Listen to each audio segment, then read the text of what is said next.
Ako ay nagsimula sa showbiz nung 6 years old. Ayan, nag-join ako sa Little Miss Philippines, 1984. And then, nagkakilala kami ni Crisor way back 1992. Siyempre, Mara Clara. Nagkasal kami 2004. So, all in all, mga 19 years na kami magkasama. Yeah. Nakakadali siya ng stress. Every time na pinuputok mo yung baril, gano'n. Pangit yung ano niya, mababa. Matagal-tagal na kasi siyang ginagaan. My turn. Ay, tama na. Ayabang. Ayabang, hindi naman pumasok lahat sa... Dalawang tsamba. Lie down, Grant. Lie down beside, lie down beside kuya and ate. Ah, very good. See?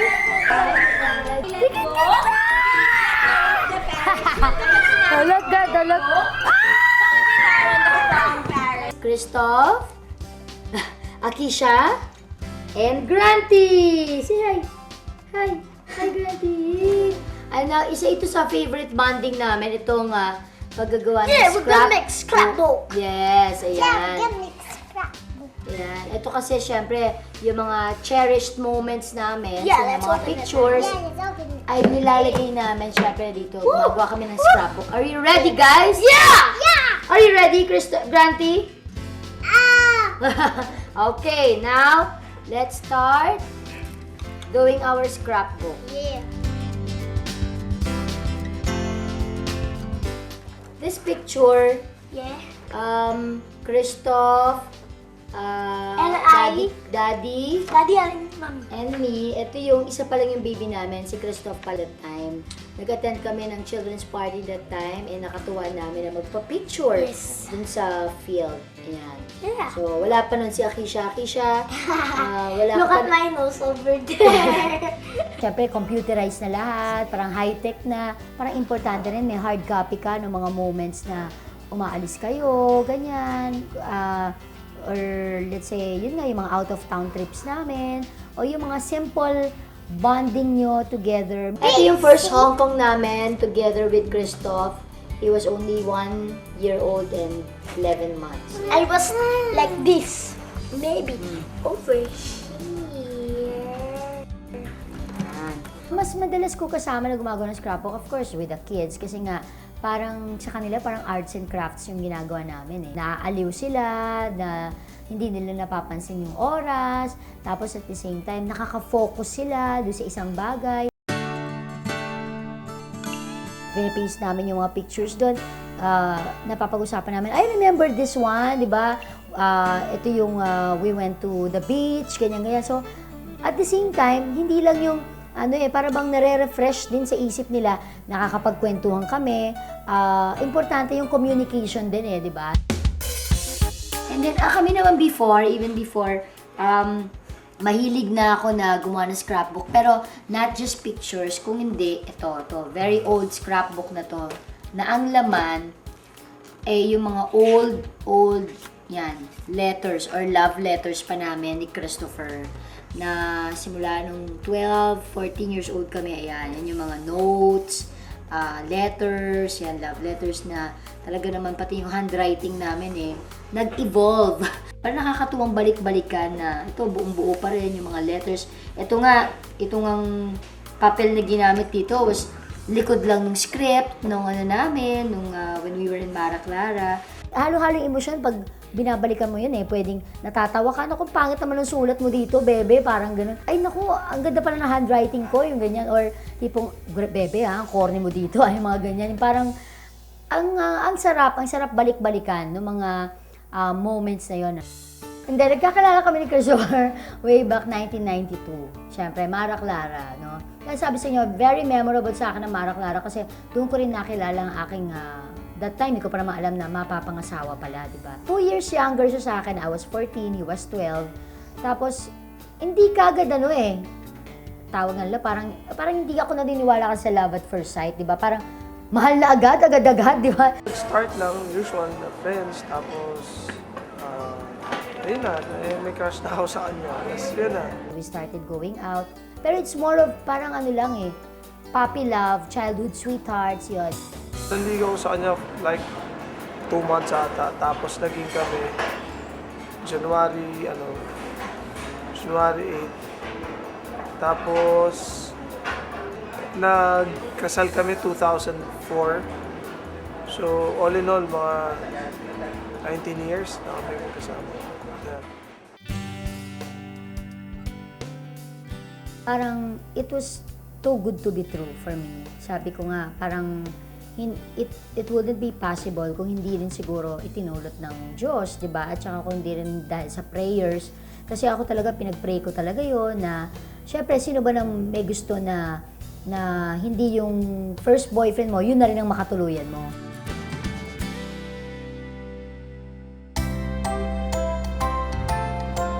Ayan! Pupunta tayo sa school ni Grant, sa play school. Come on, sama kayo. Let's go. Say, let's go.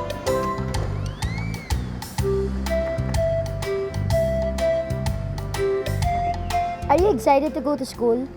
Huh, Grant? Huh? Who wants to go to school? Months old pa lang sila. From Christoph up to now kay Grant, talagang ay situate na umattend kami ng mga play class. Kasama din natin ngayon ang papa ko, yan. Dahil siyang nagde-drive sa amin. Kahit nung bata pa ako, papa ko yung nagde-drive sa akin pag may tapings ako, may shootings. Until, syempre, when I got married. Kasi first, syempre, hindi ako marunong mag-drive. Yun. Ayaw naman namin kumuha ng basta-basta driver dahil syempre, alam mo na, lalo na sa panahon ngayon. Pangalawa, mas maganda siguro yung hindi na iba. Ayan, ako. Mukhang gusto niya nang mag-feed na naman, ano. Si Grant kasi, hindi na siya exclusively breastfeeding, but nagbe-breastfeed pa rin siya sa akin. He just turned 2 years old. So, magko-cover muna kami. Grant? Grant. Oh, yan. Lagi kong dala to. Itong aking magic, ano. Para na akong, talagang may privacy ka na kapag meron ka nito. Yan. Kahit mag-feed ka, mag-breastfeed ka sa mall, or mag-breastfeed ka sa mga public places, hindi nakakahiya kasi meron nito. I'm an advocate of breastfeeding since si Christoph pa lang yung anak ko. I know from the very start na gusto kong mag-breastfeed. Sinasabi ko nga doon sa mga mommies, ano, na pag gusto mo kasi, gagawan mo ng paraan. Pag gusto ng isip mo, susunod ang katawan. Ako naman talagang I encourage all the moms to breastfeed kasi walang disadvantage ang pagbe-breastfeed.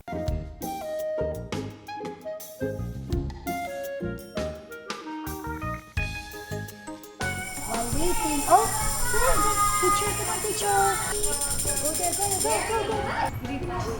Hello po. Medyo meticuloso ako. More of ako yun, yung mga pamimili ng play school, yung papasukan nila.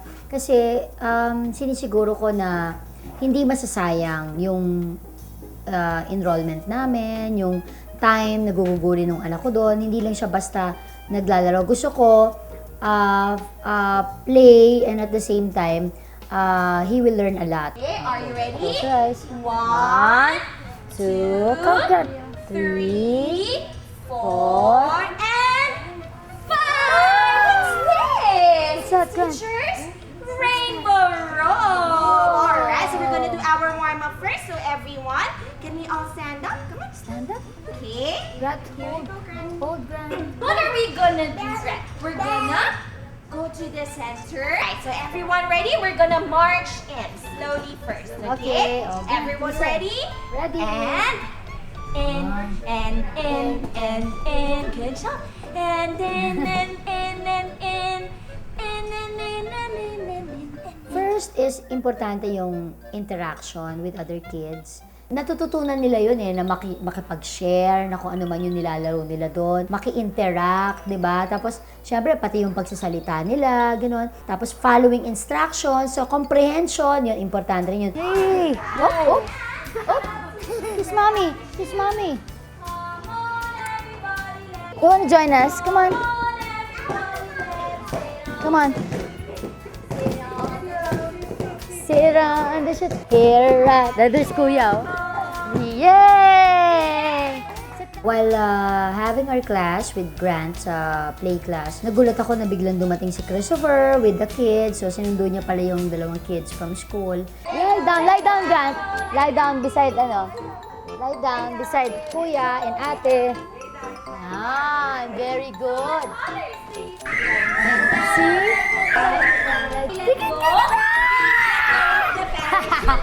Tulog ka, tulog. The more the merrier. Yun ang kasi nakakatuwa naman na magkakasama yung mga anak ko, di ba? Parang naliligayahan ako na nakikita ko silang nagsismile, nag-i-enjoy sa ginagawa naming play class. So ako as a mom, importante sa akin yun. Say bye-bye! Say bye-bye also to them. Bye-bye! Bye! Mwah! Flying kiss mo sila. Flying kiss. Mwah!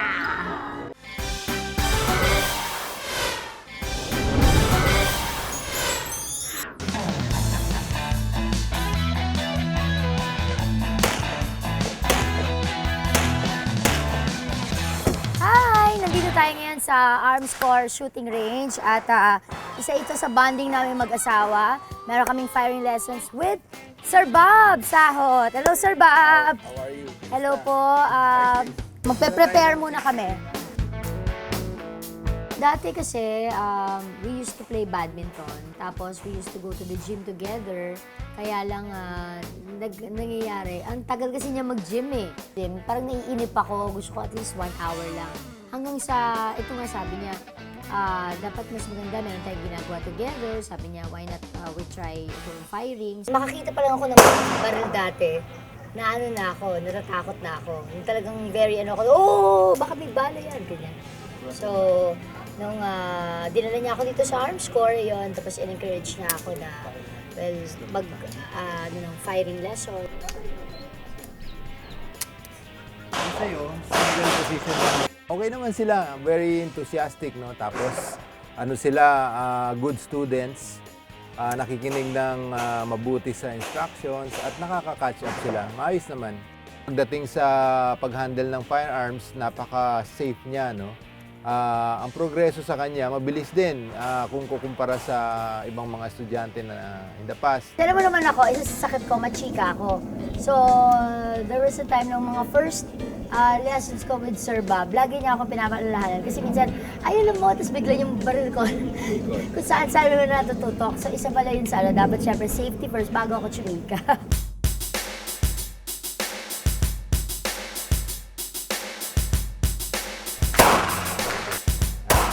Nakakasali siya ng stress, every time na pinuputok mo yung baril, gano'n. Pero syempre, pwede mo naman gawin lang yun sa shooting range, di ba? Or for self-defense, pwede rin. Malaki rin natutulong ng firing, mentally, physically. Syempre, ang dami mo kailangan tandaan eh. Nakaka-focus ka. And physically, yes, maganda rin siyang exercise. There you go, perfect. Yan, pasok na uli. Pangit yung niya, mababa. Matagal-tagal na kasi siyang ginagaan. My turn. Ay, tama na. Ayabang. Ayabang, hindi naman pumasok lahat sa... Dalawang tsamba. Home tape muna tayo. Ito, medyo mas mahirap na to kasi sa dalawang target siya bumabaril eh. Sa firing, it takes discipline and of course, kailangan din yung comprehension. Dapat marunong kang makinig, di ba? Hindi lang yung basta putok ka lang ng putok. Kailangan kasi marunong kang makinig sa instruction. Salamat sa pag-follow niyo sa akin dito sa Armscore at ngayon nga tapos na ang aming firing. See you! Bye!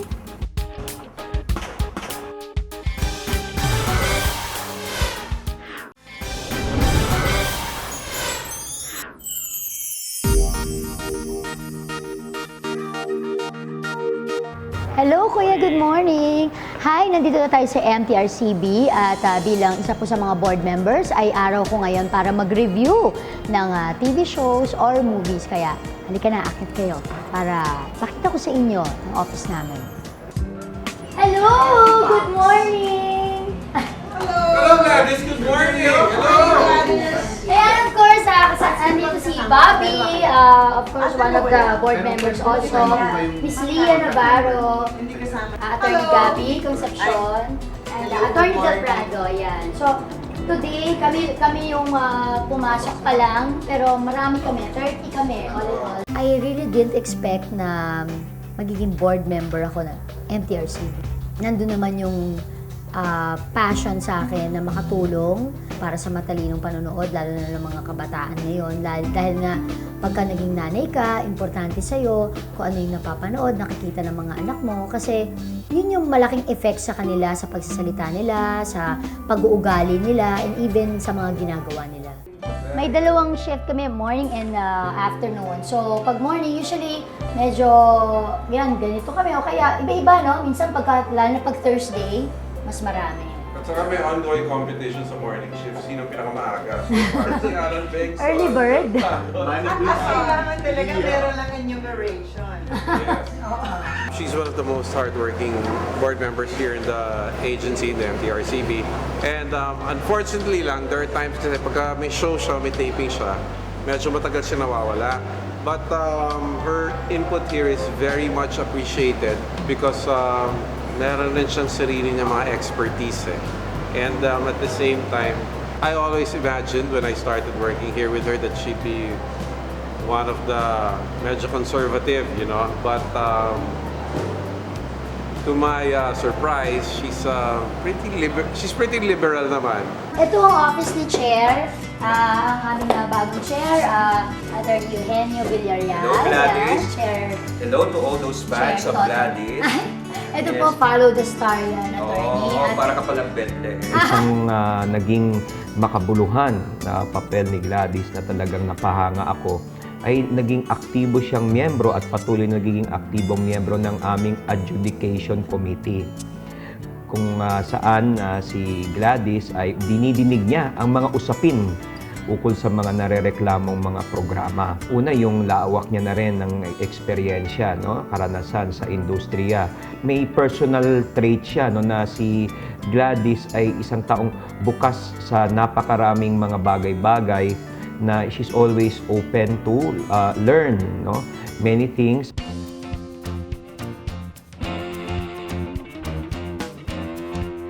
Ako ay nagsimula sa showbiz nung 6 years old. Ayan, nag-join ako sa Little Miss Philippines, 1984. After that, first full-length role ko with Viva was Muling Buksan ng Puso. As a child actress, yun yung biggest break ko. Ito yata yung nararamdaman ko na first maldita role ko, no, kahit bata pa ako. Pero masasabi ko, when I did Mara Clara, na-recognize nila ako as Clara. By the way, nag-audition kami for that role. So, hindi ko alam kung ano ako doon, kung sino ako doon, kung si Mara ako, si Clara.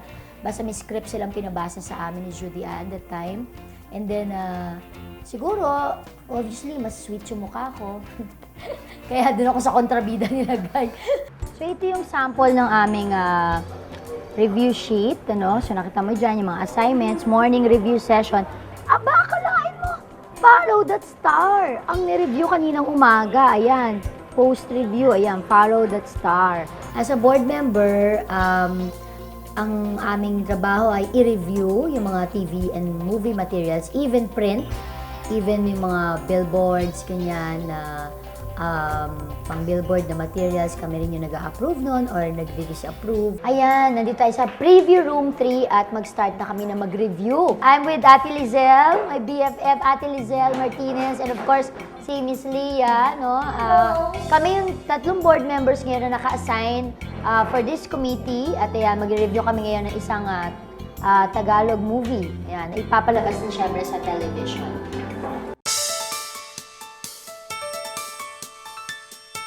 Panoorin mo, kailangan mapanood mo the entire material, and then after that, maggagawa ka ng evaluation, and then you deliberate. Ito po yung aming projection room, ayan. So, pine-prepare na yung film na i-review namin. And of course, as you can see, marami kaming mga board members na present dito sa film na i-review kasi this is for second review. Pag second review, at least 5 board members ang kailangan. Mamaya na tayo magkita-kita, okay? At confidential muna ito. See you later. Ayan, tama-tama at wala na yung ibang mga patients. Full. Stand up straight. Tama ba? It's 30. Siyempre, part ng aking Christoph's Day ay yung regular check-up niya sa kanyang pedia. So, kasi medyo lately worried ako, parang nag-lose ng weight si Christoph. And alam mo, pag nanay ka, ano talaga ako very observant, no? Ilang episodes of dizziness na once lang? Twice, Doc. Yung nag-complain siya, ha? Anong day yan? Yesterday lang. Hindi po. Few days ago, wala pang one week. Why do you think you got dizzy, Christoph? Why do you think you felt dizziness the other day? I just got dizzy. Si Gladys, nanay na nanay. Very hands-on, specific at medyo insistent siya na kailangan to gawin sa anak niya. Si Gladys, masyadong warrior siya So, kailangan ko i-assure siya lagi. Gusto mo, get ka ng blood test ni Tito Doc? Di ba last time? Oh, basta... I'm gonna pee again. No, you don't need to pee. Just the blood test. Like that, it's like a tuk, and then finish na. Di ba remember? That's what they did to you last time. Para we'll know why you got dizzy the other day. Oh, okay naman sa kanya, Doc Para lang... tapos ano na lang, kahit tomorrow na lang na i-ano nyo na lang po. Tatawag ko na lang or i-ano ko. Alam mo si Christoph, mas matapang pa yan sa daddy niya pagdating sa mga injection, blood test.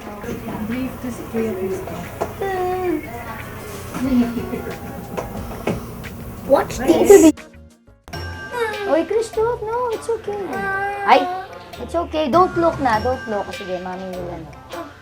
No, para lang ano yan. Huwag mo nga isa, lalo masakit yan. Sige. It's like ini-mini mami mo. Oh, see? A little bit lang. Oh. See? Brave ni Cristo. Ginawa kong practice na yung mga anak ko hindi natatakot sa doktor, even sa injection. Pinapaintindi ko sa kanila, ang injection, kailangan yon yung vaccination para for him to grow healthy and strong. Kahit na gaano karami na siguro yung anak mo, there will come a time na talagang magiging panic mom ka pa rin. Na parang feeling mo, first time mom ka pa rin.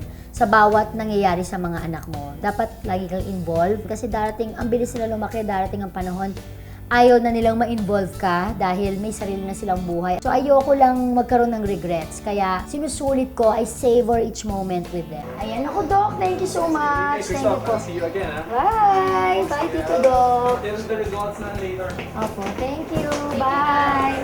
Pag naging nanay ka, dun mo naiintindihan, yun talagang tinatawag nilang unconditional love. Doon lang talaga yung pagka-nanay ka na. Kasi, eto yung pagmamahal na buhos ka lang ng buhos, bigay ka lang ng bigay without expecting anything in return. Post review, ayan, follow that star sa show business, Siyempre, importante yung may goal ka. Ano bang gusto mong mangyari sa career mo? Ano bang career path yung gusto mong patunguhan? Ang importante doon, at the end of the day, nakatapak pa rin yung mga paa mo sa lupa.